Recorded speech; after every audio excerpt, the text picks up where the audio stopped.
bienvenue à toutes et tous. Je vois qu'il y a déjà des personnes qui sont connectées. Je suis très heureux ce matin d'accueillir donc Grégory Drivet, donc chasseur de saboteurs, qui me fait le plaisir d'être mon premier invité en fait d'une nouvelle rubrique que je mets en place. Vous savez que moi je suis un spécialiste en fait du changement de vie pro, mais qui a aussi un impact forcément sur le changement de vie perso, hein, parce que pour moi, tout est lié. Il m'est venu cette idée de faire intervenir en fait des personnes, alors deux types de profils de personnes, des experts, Greg en fait partie, donc, comme je le disais, c'est le premier qui va intervenir dans cette rubrique-là, mais aussi des clientes et des clients en fait qui ont travaillé avec moi et qui ont bien sûr eu des changements de vie pro majeurs. Alors, comme je disais, donc Greg est mon expert du jour et en fait sa spécialité,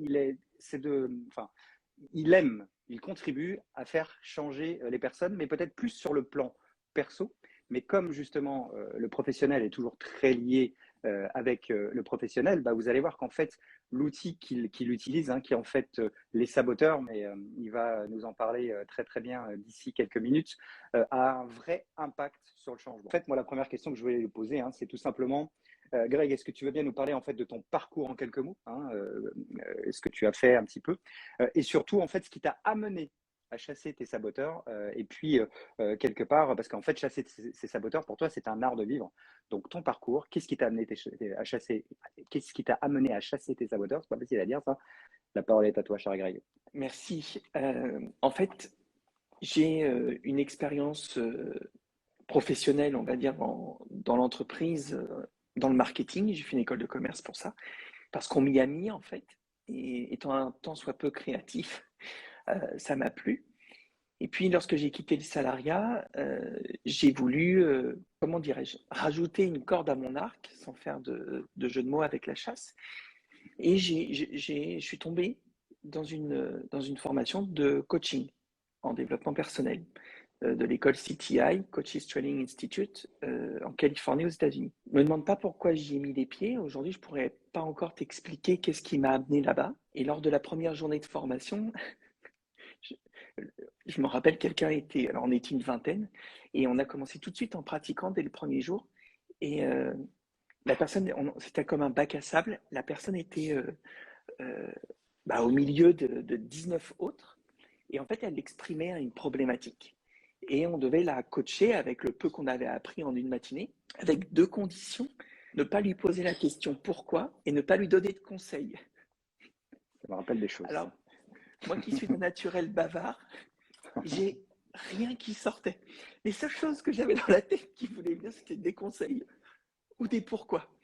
Et je me rappelle que ça a duré une éternité pour moi et je n'ai rien pu dire. Et puis quelques jours plus tard, dans cette formation, on a abordé les croyances limitantes et les fameux saboteurs. Et les formateurs, leaders formateurs, faisaient un tour de table pour connaître les saboteurs de chacun. Et j'ai affirmé que je n'avais aucun saboteur. Alors, tout le monde avait dit, moi j'ai ce saboteur-là, j'ai ce saboteur-là, enfin, il y a ça qui me sabote dans ma vie et tout. Et moi, j'étais là, non, il n'y a rien qui m'empêche de faire quelque chose. Ah oui, non, il n'y a rien qui m'empêche. Bon, c'était en fin de journée, donc ils nous ont laissé la nuit pour réfléchir. Ils nous ont dit, demain matin, on en reparle. Et moi, je me rappelle dans le métro, à l'époque, c'était à Paris, le matin en allant, quoi, je faisais les petits exercices qu'ils nous avaient donnés, quoi. Et je retombe sur ce truc de saboteur le lendemain. Je réfléchis, je fais, non, il n'y a rien qui m'empêche. J'étais le seul à dire que je n'avais aucun saboteur. Alors, c'est pour ça que je suis devenu chasseur de saboteurs, parce que Excellent. en fait, ce qu'il faut savoir, c'est que si vous entendez autour de vous des gens qui disent qu'ils n'ont pas de saboteur, c'est-à-dire aucune petite voix dans leur tête qui leur disent qu'ils ne sont pas capables, qu'ils ne vont pas y arriver, qu'ils vont manquer d'argent ou qu'il y a un risque à faire quelque chose, en fait. Peut-être qu'ils sont trop gros, trop maigres, pas assez beaux, trop beaux. Enfin, ces petites voix qui nous parlent souvent, tu n'es pas à la hauteur. Si tu ne les as pas, c'est que tu as un trop plein de confiance en toi. Et ce trop plein de confiance, pour moi, se tournait en arrogance, une manière de me protéger qui était gérée par un monsieur costaud et un monsieur parfait, un combo de saboteurs, justement. Écoute, merci. Alors, parce que c'est vrai qu'on se connaît bien maintenant, mais l'histoire en fait de ton entrée dans l'école de coaching et puis le hasard, j'adore ce mot-là parce qu'il est toujours fabuleux, qui t'a amené en fait sur ce parcours-là, c'est juste incroyable quand même, hein. Incroyable. Donc voilà. Et puis, du coup, ce que je disais, c'est que en fait, cette chasse aux saboteurs, et c'est ça que je trouve super intéressant aussi dans ce que tu peux apporter en fait aux personnes que toi aussi tu accompagnes de ton côté, c'est qu'en fait tu en fais un art de vivre. C'est-à-dire que tu te lèves pas le matin en prenant ton petit cartable, en prenant le train, le métro, etc., en disant bon, il faut que je taffe, pour reprendre le mot qui me sort un peu par les trous de nez, pour gagner mon argent, parce qu'il faut bien gagner sa vie. Enfin bon, bref, on ne va pas rentrer dans toutes ces choses-là, parce qu'on pourra en parler pendant des heures. Mais ce que je veux dire par là, c'est que toi, ce truc, mais dans le sens très positif du terme, qui t'est arrivé dessus, donc les saboteurs en l'occurrence, tu en as fait un art de vivre. Et ça, c'est super intéressant parce que derrière, c'est ta façon de vivre au quotidien. C'est pas juste de le dire, c'est ta façon de vivre au quotidien. Alors justement, ta façon de vivre au quotidien avec les saboteurs, ça se passe comment? Alors, nous ne vivons pas ensemble. Ça ferait trop de monde, hein. Je les éloigne le plus possible. Ma façon de vivre avec les saboteurs, qu'est-ce que tu entends par là? Finalement, le fait de chasser tes saboteurs au quotidien, qu'est-ce que ça a changé finalement dans ta vie au quotidien et pour toi, Ah, du coup, dans ta vie? ok, tout. Tout. Je suis passé de quelqu'un qui était envahi par le syndrome du sauveur, qui voulait absolument toujours tout contrôler et qui forçait en permanence à vouloir faire plaisir aux autres, qui était tout le temps fatigué, qui perdait sa voix avec des bronchites, etc., à quelqu'un de pleinement épanoui et qui répond pleinement à ma valeur liberté. J'ai pris des décisions fortes. Ça a été crescendo, c'est-à-dire que après cet épisode de Je n'ai pas de saboteur, j'ai perfectionné ma certification. Et puis, je me rappelle, une fois, j'ai fait un arrêt à un institut qui est à Paris qui s'appelle The School of Life, qui donne des cours du soir. Pour 40 euros, tu as un cours de 3 heures, en fait. Et c'était un cours sur les croyances limitantes, entre autres. Et cette personne parlait des saboteurs. Et je crois que c'est le moment où ça a fait tilt et que j'en ai fait ma spécialité. Parce que je me suis rendu compte que beaucoup trop de choses me freinaient. Moi, j'étais quelqu'un, je le dis souvent, qui râlait beaucoup, qui criait, qui m'énervait, qui n'était pas toujours très sympa. Et je me rendais bien compte que ça n'aidait personne, y compris moi. À partir de 2014, j'ai vraiment pris la ferme décision d'arrêter avec ça. Donc j'ai vu une psy, j'ai vu surtout un coach qui m'a beaucoup aidé, Clément Boyer. Je me suis libéré quelque part de plein de peurs qui étaient liées à ce syndrome du sauveur et du perfectionnisme en premier d'ailleurs. Et puis avec un monsieur courageux, c'est un autre saboteur qui voulait toujours que j'en fasse plus parce que sinon, qui j'étais quoi. Voilà, avec l'image que je pouvais avoir de ma famille en fait. Tout ça allant eh bien, en chassant mes propres saboteurs, ce qui me faisait croire que je devais agir comme ça dans ma vie, c'est-à-dire gérer une maison entièrement, rapporter, être le garant financier de la maison, mais aussi le banquier de la maison, mais aussi le lavandier. Que des vieux métiers, hein, c'est comme brancher Instagram. Je crois que j'ai commencé en 2015-2016 par lâcher des choses comme ça, c'est-à-dire que j'étais quelqu'un qui faisait toujours les courses. Attention, parce que je voulais contrôler les achats. Je voulais contrôler les dépenses, contrôler les achats. J'avais tout un plan machiavélique pour utiliser les bons de réduction. C'était terrible. C'était tel jour, c'était pas un autre. C'était parce que je savais qu'il y avait des réductions à partir de ce jour-là. Enfin, c'était un truc de fou. Ça a commencé un jour, j'ai arrêté de faire les courses en fait. Radical. Alors, ça déséquilibre un peu le système. Je vous recommande parfois aussi d'en discuter avant, ça peut être utile. Je suis un peu parfois radical quand même. Et ça a commencé comme ça, et puis après ça a continué avec les repas, avec enfin plein de choses, de repasser. J'allais dire j'ai arrêté de m'habiller. Non, je me suis habillé, mais j'ai arrêté d'avoir plein de choses, des chemises, des trucs qui servent à rien. C'est comme ça que ça a commencé en fait. Voilà. Ensuite, j'ai pris des décisions plus importantes. Je me suis séparé de mon ex-femme avec qui j'étais depuis 16 ans, parce qu'un jour, je me suis retrouvé dans une impasse que j'avais créée complètement, à force de vouloir sauver. Donc j'avais complètement retiré le pouvoir à cette personne, y compris le mien. Je mettais toute ma confiance en fait ailleurs, c'était plus confortable. On ne me trouvait pas sur les réseaux, donc Grégory Drivet. On avait le nom de mon entreprise, mais moi, on ne me trouvait pas en fait. Donc j'ai lâché ça et puis récemment, en novembre dernier, j'ai lâché ma maison. Donc aujourd'hui, je suis sans domicile fixe et je suis digital nomade. Ça veut dire que je voyage à travers le monde. Dans les 2 dernières années, j'ai J'ai voyagé plus de 18 mois en dehors de France. Et voilà, donc je vis pleinement ça au quotidien. Et cet art de vivre que je propose aux chasseurs d'élite qui me suivent, eh bien, c'est de comprendre que ça n'est pas magique. Ça fait 8 ans que je suis sur ce chemin et très récemment encore, il m'est arrivé de chasser un très très gros saboteur. Donc les saboteurs sont très sournois et plus on avance dans la chasse, plus on va chasser les gros qui nous permettent en les chassant de nous rapprocher de nos valeurs et de vivre comme on le désire. Oui, donc ce que j'entends dans ce que tu dis, effectivement, Grégory, c'est que entre le moment où tu découvres les saboteurs via je dirais cette école de coaching qui te met un petit peu de. Alors au début, il y a un refus de dire bah non, moi c'est parfait, donc tout va bien, je suis pas de saboteur, moi, enfin, c'est bon quoi. Non mais alors, Non, quelle idée, il se prend pour qui lui? Non, mais qu'est-ce qu'il dit que c'est saboteur là? quelle idée. Donc entre ce moment-là et finalement tout ton cheminement, il se passe 8 ans, c'est ça que tu dis? Même pas, parce que cet épisode de J'ai pas de saboteur, c'était en 2011. Ouais. Je décide de chasser mon plus gros saboteur du moment en 2014. Donc déjà, il se passe du temps avant d'en Euh, avoir. Ouais, Voilà. ok. Donc tu veux dire que déjà, il y a une onde de choc entre le moment où tu prends conscience ou semi-conscience que ça pourrait exister, d'accord? Et le moment où tu le mets vraiment en application, où là, c'est time zero en quelque sorte.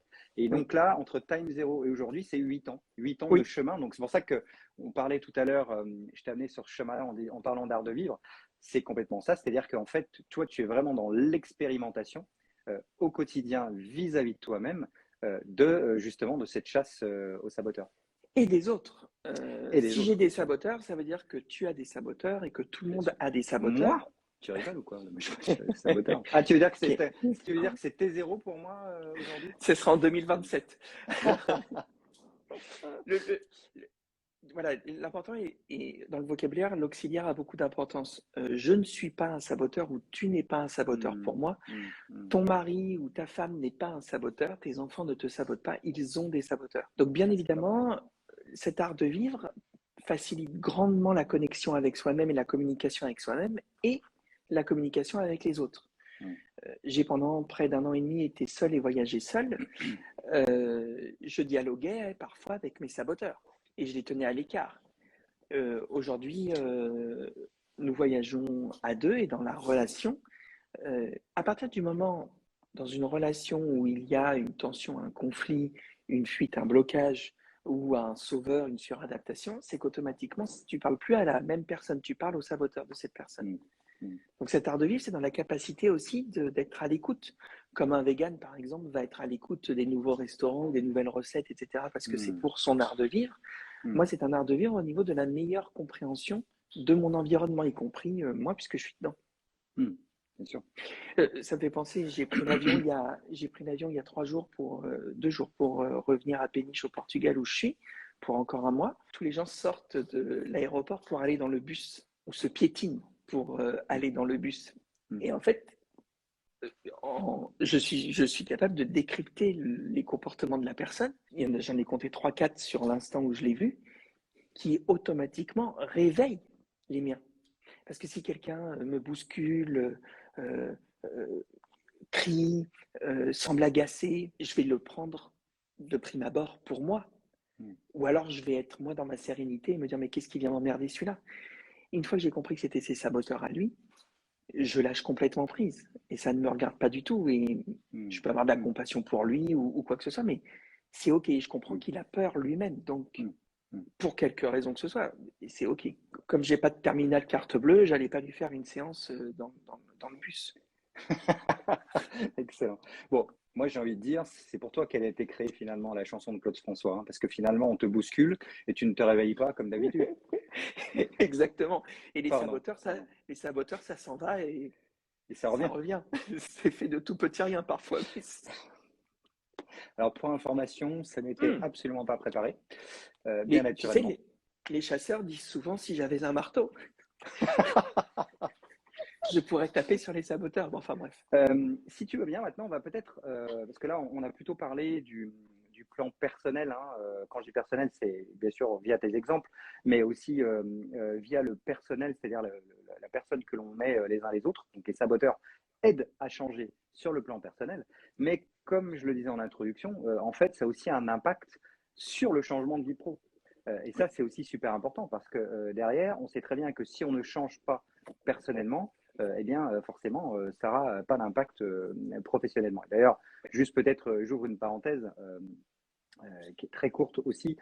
Dans les accompagnements moi, que je fais justement sur le changement de vie pro, c'est que je passe avec les personnes qui me font confiance, 70% du temps à travailler sur la personne.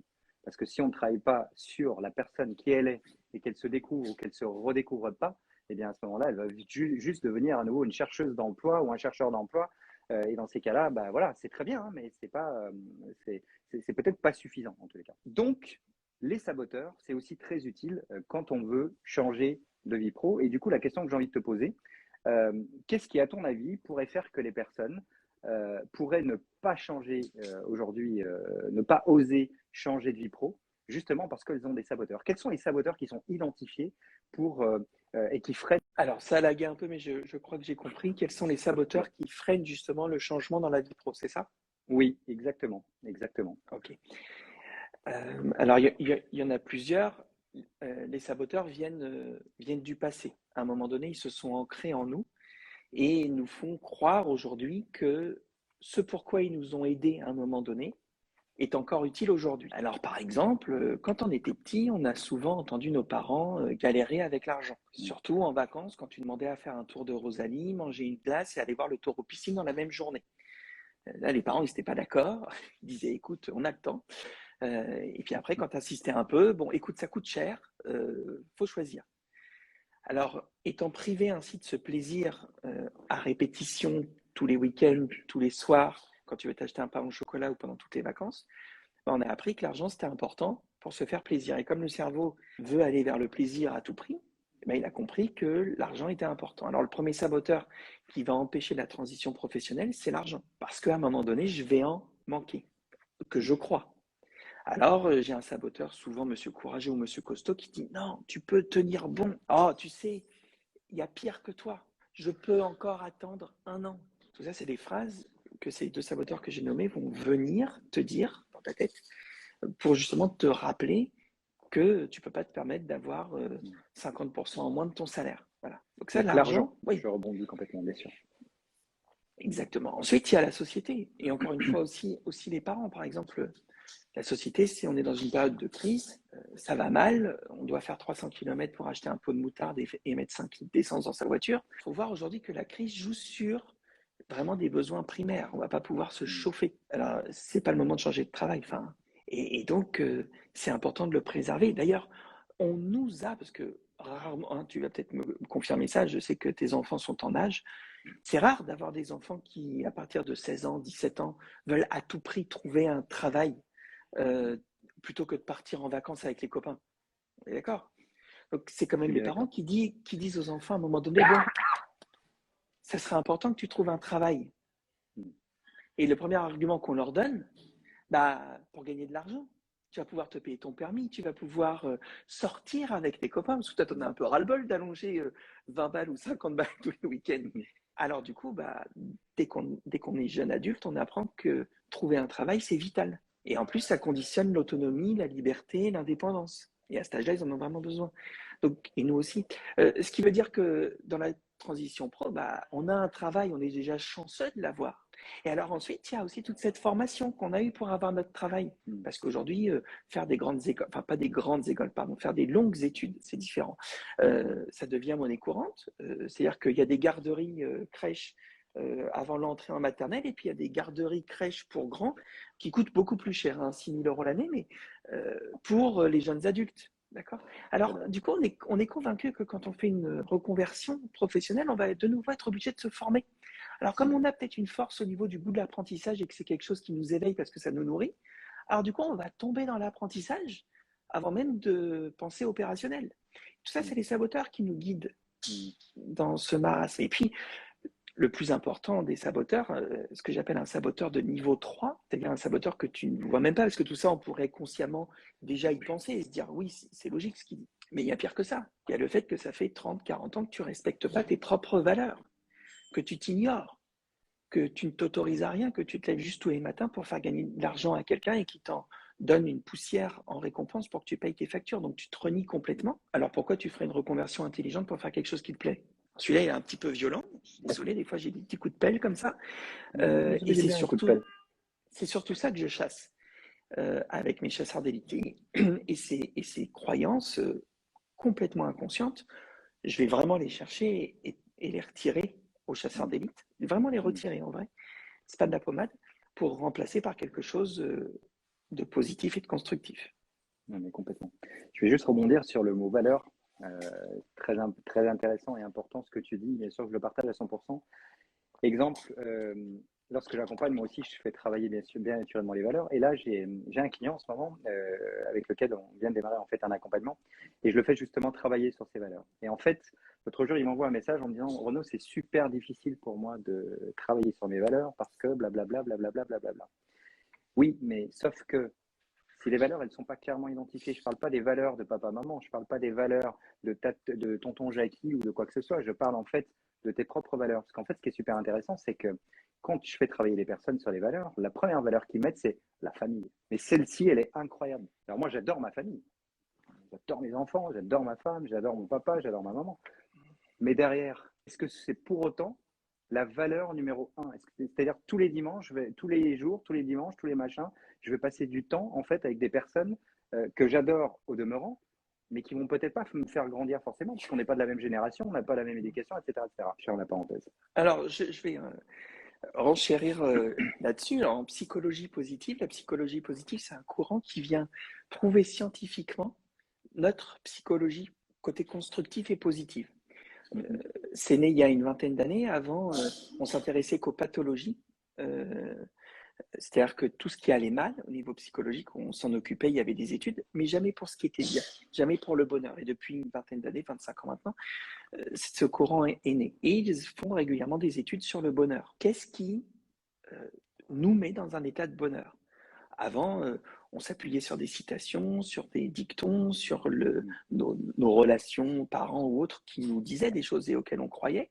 Aujourd'hui, il y a des études scientifiques qui sont menées pour ça. Et il a été mené une étude pour voir le pourcentage, le poids de la famille dans l'atteinte du bonheur. Quel est ce pourcentage? Dans, C'est-à-dire les gens en fait qui dans pensent que l'importance, ouais. dans l'importance, non, l'importance de la famille pour Ah, atteindre ton bonheur. Ça pèse combien? alors moi je dirais, et je pense que je suis à mon avis encore au-dessus, je dirais 20%. 0%. Ok, donc j'étais bien au-dessus. 0%. Toutes mes chasses privées avec les chasseurs d'élite commencent par la chasse d'un saboteur de niveau 3 lié à Mm, la famille. C'est pour ça que les gens veulent avancer. Ils veulent que ce soit comme avant. mm, Avant, c'est. Alors bien évidemment, c'est beaucoup plus facile de mettre des valeurs sur la famille, puisque c'est ce qui nous a apporté la sécurité au début. Donc c'est là où bien sûr. s'ancre le principal saboteur, celui de la genèse, celui le plus puissant. Et c'est celui-là que je vais chasser pour que tu puisses retrouver tes vraies valeurs à toi, de ton toi d'aujourd'hui, en fait. Bien sûr, bien sûr. Mais ce qui est super intéressant, tu vois, merci pour ce partage-là, tu vois, c'est vraiment au top parce que quand on creuse justement sur ce mot famille, moi, dès que je le vois arriver, j'ai un malin plaisir dans le sens positif du terme, hein, à le creuser pour que la personne prenne conscience en fait que finalement la famille, c'est quoi? C'est son environnement extérieur. Même si le papa, la maman, le cousin, la cousine, le frère, la sœur sont super gentils pour reprendre un des saboteurs, mais là pour le coup dans le sens premier du terme, ça c'est ok. Mais à un moment donné, ça reste l'environnement extérieur. Donc, est-ce qu'à un moment donné, tu conditionnes ta vie sur l'environnement extérieur ou est-ce que tu conditionnes ta vie sur l'environnement intérieur? Voilà. Donc, je partage complètement et merci encore une fois pour cet exemple très, très parlant. Donc, on a parlé de l'argent. On a parlé effectivement de la formation. Est-ce qu'il y a une troisième idée qui te vient à l'esprit qui pourrait justement empêcher les personnes de passer à l'action justement pour changer de vie pro? Oui, le fait de croire, par exemple, qu'ils ne sont pas capables. On a été bercé dans l'idée qu'un rêve n'était pas réalisable, il fallait passer son bac d'abord. Je prends volontairement des phrases que tout le monde a entendues, ça pourrait paraître vraiment bateau, et pourtant, si on les ressort aujourd'hui, c'est qu'on les a vraiment beaucoup entendues. Bien sûr. Et passe ton bac d'abord, et puis tu verras après. Moi, quand j'étais jeune, je voulais être animateur télé. Ça m'a pris quand j'avais 7 ans et j'ai lâché le projet à mes 25 ans après avoir multitenté. Tout le monde a eu un rêve étant petit. Tout le monde a un rêve s'il se l'autorise aujourd'hui. Et le plus gros des saboteurs, pour la troisième idée que tu me demandes, c'est celui qui va dire que tu n'es pas à la hauteur, que c'est pas pour toi, que tu n'es pas capable. Non, mais pour qui tu te prends? Redescends sur terre. Il est beau celui-là aussi, hein. Merci Greg pour effectivement ce troisième saboteur. Donc là, on a fait le tour, entre guillemets, parce qu'on pourrait en parler pendant des heures, mais on a fait le tour des trois principaux saboteurs qui effectivement peuvent avoir un impact. Et comme on l'a bien compris, hein, à travers ton histoire personnelle, et puis le petit joke que je faisais tout à l'heure, nous avons tous des saboteurs. Faut être très clair, parce que l'être humain est fait comme ça, c'est tout. Donc à un moment donné, il faut en avoir. Alors, conscience, pas tout de suite, mais en tous les cas, déjà se poser la question de se dire qu'est-ce qui à un moment donné me freine et pourquoi, même si ce n'est pas un mot très coach, pourquoi ça me freine et du coup, qu'est-ce qui va me permettre déjà de l'identifier et surtout derrière de pouvoir passer à autre chose une fois que je l'ai identifié parce que quand il est connu, c'est quand même plus simple que quand il arrive masqué, quoi. Oui. Si tu devais donner en fait 3 astuces ou conseils en fait pour aider justement les personnes à passer à l'action pour changer de vie pro, ce serait quoi ces 3 astuces? Merci, tu viens juste de raccrocher avec ce que je voulais dire juste avant. Ah bah. Et encore une fois, ce n'était pas travaillé, nous n'avons pas répété. Voilà. Comme par hasard. Comme par Donc, une première astuce que je peux donner, c'est la question que tu as dite tout à l'heure, elle est très très bonne. Si vous désirez faire quelque chose et que ça revient souvent et que vous ne vous l'autorisez pas, vous pouvez tout à fait vous demander qu'est-ce qui m'en empêche, sans aller plus loin. Le deuxième conseil, je vous invite à ne pas mettre la charrue avant les bœufs, c'est-à-dire déjà se poser la question qu'est-ce qui m'en empêche, c'est énorme. Si tous les jours tu te demandes pour tout ce que tu n'oses pas faire, qu'est-ce qui m'en empêche, et que tu fais ça pendant un mois, tu vas avoir énormément de réponses à la mi-novembre, quoi. Trop souvent, on a ce monsieur pressé, je pense que vous avez fait maintenant connaissance avec les 5 familles de saboteurs, qui veut dire oui, mais après. Et tout à l'heure, dans tes questions, c'était bien de les avoir posées, c'était qu'est-ce qui t'en empêche, pourquoi tu te les poses, comment est-ce qu'on peut changer, alors que le changement, c'est un processus qui est à respecter. Et le premier point, c'est la prise de conscience. En disant qu'est-ce qui m'en empêche, tu ne vas pas avoir la réponse tout de suite. Sinon, tu ne le ferais pas. Ou tu l'aurais déjà fait plutôt, ce que tu n'oses pas faire. Alors, consciemment, tu vas vouloir te dédouaner et dire que ce n'est pas de ta faute. Donc, tu vas dire oui, mais c'est parce que, d'accord, mais ça, c'est conscient. Ce que je te propose avec cette question, c'est d'être assez patient ou aussi patient qu'il le faudra, en lâchant prise, en simplement te posant la question qu'est-ce qui m'empêche de. Et à force de chercher, ça va remonter à la conscience et ça va te faire un pop-up. Et là, ça peut être un ou un. Ça, tout dépend. Et à partir de là, je décline je décline toute responsabilité du pop-up. Donc, premièrement, c'est vraiment qu'est-ce qui t'en empêche. La deuxième, c'est d'être patient et de laisser le temps à ce que tout cela remonte. Tu parlais tout à l'heure du temps qu'il m'a fallu pour en arriver jusqu'ici. Contrairement aux chasseurs d'élite, moi, je suis arrivé dans une formation de coaching sans savoir où je tombais. Donc, je n'avais pas décidé de changer. Quelqu'un qui rejoint mon programme chasseur d'élite, il m'écoute depuis 6 mois, depuis 3 semaines, depuis 1 an. Il a pris la décision de faire un chemin avec moi. Et il a pris des consciences de choses en écoutant un webinar ou en étant sur mon compte Instagram. Moi, je suis arrivé, j'avais conscience de rien et j'étais très, très inversement proportionnel à là où je suis aujourd'hui, quoi. C'est pour ça qu'il y a eu tout ce temps nécessaire. Sans le temps, il ne se passera rien, exactement. Donc, qu'est-ce qui m'en empêche? Prendre le temps. Et puis, un élément très simple que vous pourriez même mettre en premier conseil, même si je donne rarement des conseils, mais ce serait de vraiment prendre soin de vous et vous autoriser 5 minutes, un quart d'heure, une demi-heure par jour à vous célébrer, à vous honorer avec vos valeurs, à vivre votre liberté, à vivre votre respect. Ça peut être avec des activités payantes, non payantes, rémunérées, vous démerdez, mais c'est pas obligé que ça coûte cher, je veux dire, parce que souvent on dit oui, mais voilà, ça coûte cher la vie, tout ça, mais ça peut être simplement s'allonger. Peu de personnes en prise avec les saboteurs peuvent s'allonger ou faire quelque chose pour eux. Certains trouvent qu'ils perdent leur temps, ou un monsieur costaud qui leur dit mais non, il y a encore tout ça à faire. Et d'autres passent la vie sur leur canapé, mais ça, c'est parce qu'ils ont d'autres saboteurs qui les empêchent de passer à l'action, comme tu disais. Donc, prendre soin de soi et honorer ses valeurs une fois par jour. Je voudrais juste rebondir, donc merci beaucoup pour ces 3 astuces, hein, qui effectivement, les astuces que tu peux donner aux personnes, hein, pour qu'elles passent à l'action, qu'elles se mettent en mouvement. Encore une fois, je préfère le mot se mettre en mouvement que passer à l'action. Passer à l'action, c'est trop galvaudé, c'est des fois trop lié au côté trop hard des choses. Le mouvement, en fait, il est un petit peu dans l'amplitude. Ça peut être une amplitude qui est plus courte, ça peut être une amplitude qui est moyenne, ça peut être une amplitude qui est plus importante, mais c'est du mouvement. Ouais. La marche, c'est du mouvement. La course à pied, c'est aussi du mouvement. Et pour autant, dans les 2 cas, on avance. Et c'est pas le même rythme. Je voudrais juste revenir sur un point qui me semble fondamental et qui représentait ta première idée, sur le questionnement, pardon, qu'est-ce qui m'empêche, blablabla, blablabla. C'est super important de se poser des questions qui ne sont pas des questions de bullshit, hein. Quand j'ai des questions de bullshit, c'est pourquoi il m'a dit ça, il fait chier celui-là, la prochaine fois je ferai comme ça, etc. Non, non, ça c'est des questions de bullshit. La question que tu as proposée là, c'est une question qui te met en mouvement, encore une fois, pour avancer. Et c'est une question qui te fait du bien au cerveau, et c'est une question qui te fait grandir. Donc, attention, entre guillemets, aux questions que vous vous posez. Pas de questions de bullshit, mais des questions, je vais dire existentielles, parce que c'est le mot qui me revient 2 fois à l'esprit. Peut-être que c'est pas tout à fait le bon mot, et voilà. Mais en tous les cas, des questions qui vous font avancer. Donc ça, c'est vraiment fondamental pour pouvoir changer de pro. Qu'est-ce que tu aurais envie de dire un petit peu pour conclure, Greg, aujourd'hui?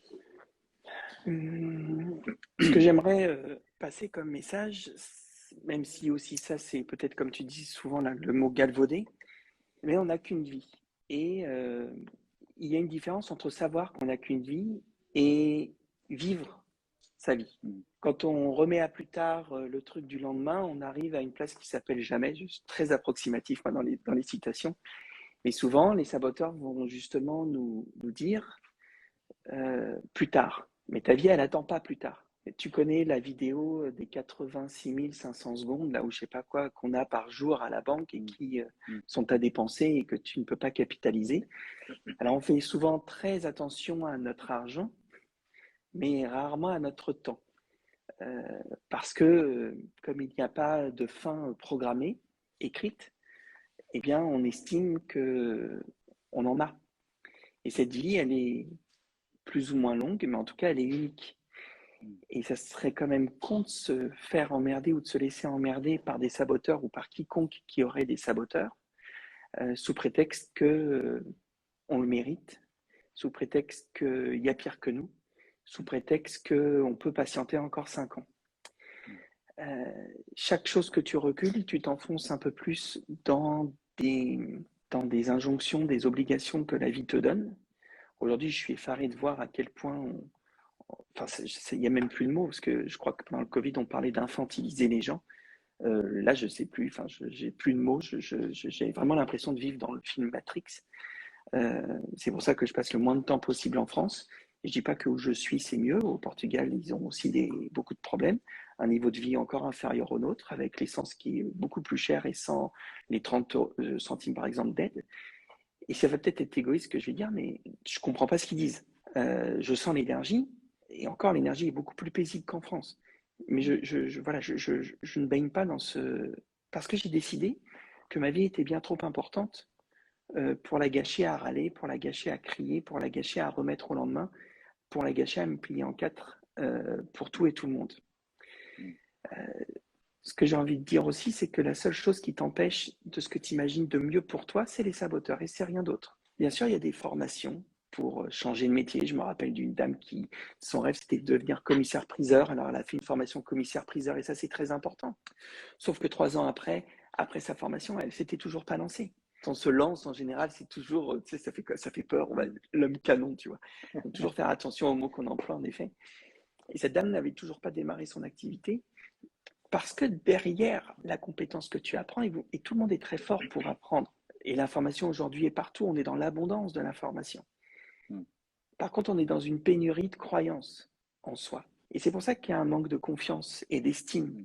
Or, dis-toi bien que s'il y a quelque chose qui t'anime, quelque chose que tu veux, il y a quelqu'un qui en a besoin.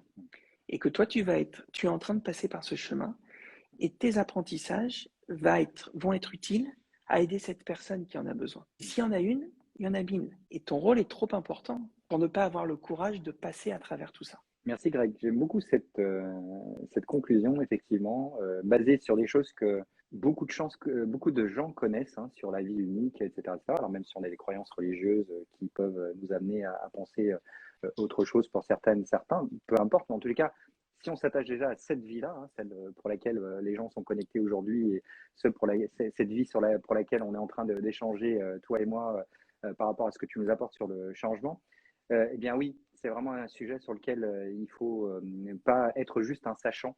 Oui, je sais que, oui, je sais que, oui, je sais que, oui, mais tu fais quoi en fait, en plus que savoir que. Et c'est ça qui est super important, donc je partage bien sûr complètement. Merci Greg, non, vraiment, merci beaucoup Avec plaisir. pour ce temps passé. Je savais que ce serait une interview pas comme les autres, bah, voilà, j'ai pas été déçu. Je voulais te remercier également de m'avoir proposé d'échanger avec ta communauté. C'était un très grand plaisir. Merci beaucoup, Greg. Merci énormément. Tu étais le premier, comme je te l'ai dit, et c'était une très, très belle première. Merci à vous toutes et tous. Merci à toi, Greg. Et puis, Merci beaucoup. merci. Et donc, à très À vite pour bientôt. la suite, ici ou ailleurs. À ciao, bye. C'était Renaud et Greg. Ciao. Au revoir. Merci.